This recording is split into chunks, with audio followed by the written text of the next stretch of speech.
So, for any one of you that's looking over at my screen right now, you can see how the images look on here. This is what my graphics card looks like when streaming video, which you can see is perfectly fine. Now, I think a lot of people have a misconception over about what your graphics chip is supposed to do. So, let's pull this up here. Now, um, I gotta wait for the game to reboot. It's kind of been buggy because my system is a freaking dinosaur, and by I mean like Jurassic. Okay, I'm working off of an old HP back when they were still doing Lenovo laptops, like way back in the day. We're talking i3. So when you guys see this, you're gonna see why it's very important to pay attention to your graphics chip for any kind of streaming or video production equipment. Now, as you can see, this is how laggy my screen is. Look, I'm pulling up in the upper left corner. You look all the way up there in the very top, just right next to this home button. 8 frames, 9 frames a second. 8 to 9 frames a second.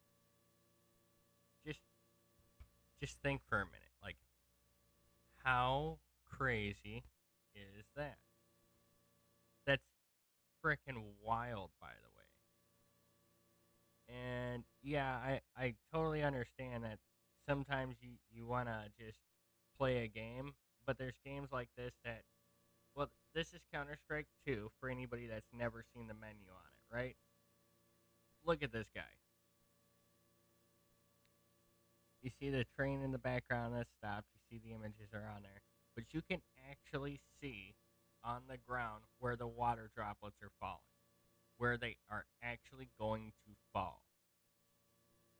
It's just tracking. If you pay close enough attention, just look for the light refractions, and you'll see that you can almost actually follow the droplet of water from the top of the screen to the bottom.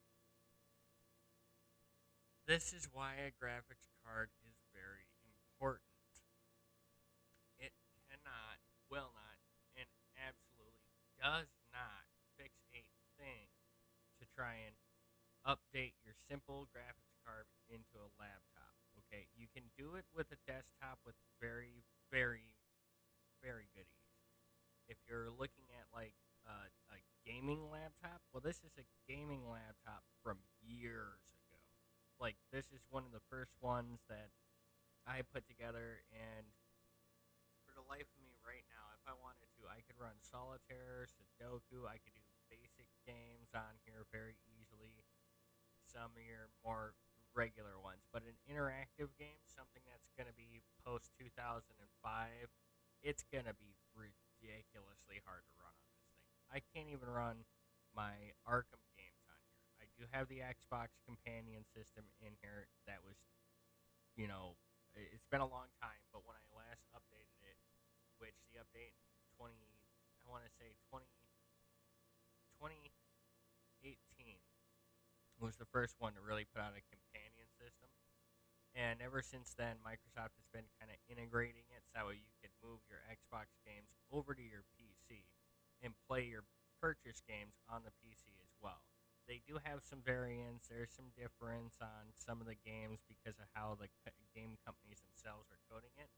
But a Microsoft-owned game should be able to port one-to-one on over.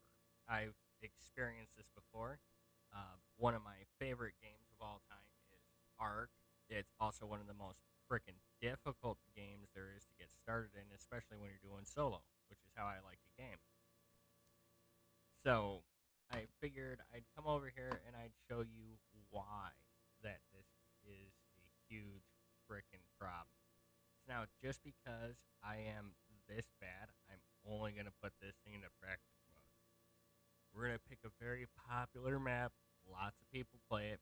If you've ever seen a Counter-Strike video, it's most likely on Dust 2.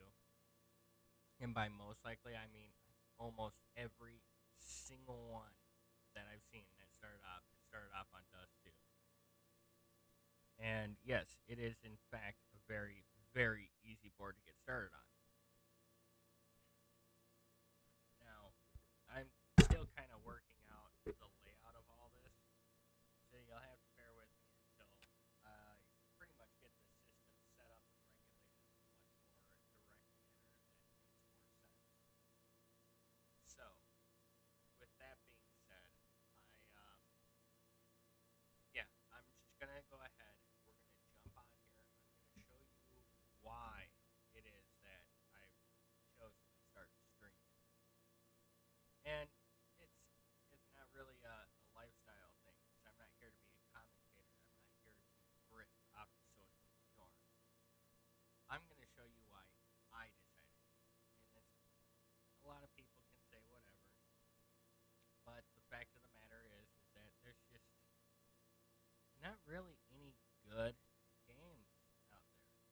And the people that play these games really are not that great at them.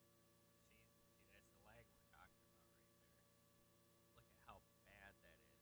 Oh man, my frame rate is near zero. Seriously, this is bad. Now,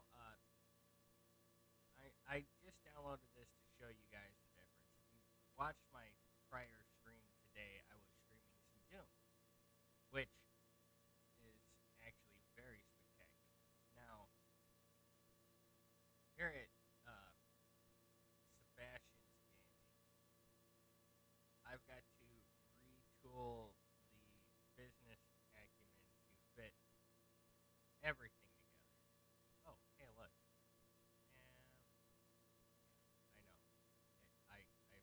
I'm literally watching my stream at the same time as trying to effectively stream.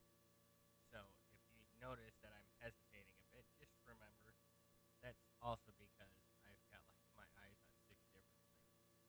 And it's really, really hard for me to keep my focused attention on one thing while I'm still waiting for the rest of this to go. Now, I don't have a big enough channel to actively support direct streaming off of Steam itself. It's mostly because the only other things that I've really been big into have just solely been on Twitch. And Twitch is a good enough channel. I just don't get enough exposure because of the market saturation that they have there. So what I'm doing is I'm going to start using OBS to port over some of my streaming onto YouTube here, and I'm going to see how that works because, uh, it's nice to have a Twitch upbringing. It's nice to have the higher end market where you get all that exposure, but I want that as a secondary one. This is going to be my primary because I'm way more accustomed to it. I like the system better. The actual content that's created, the monetization, it's a lot easier for me to go ahead and to welcome these subtle changes on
looks fine.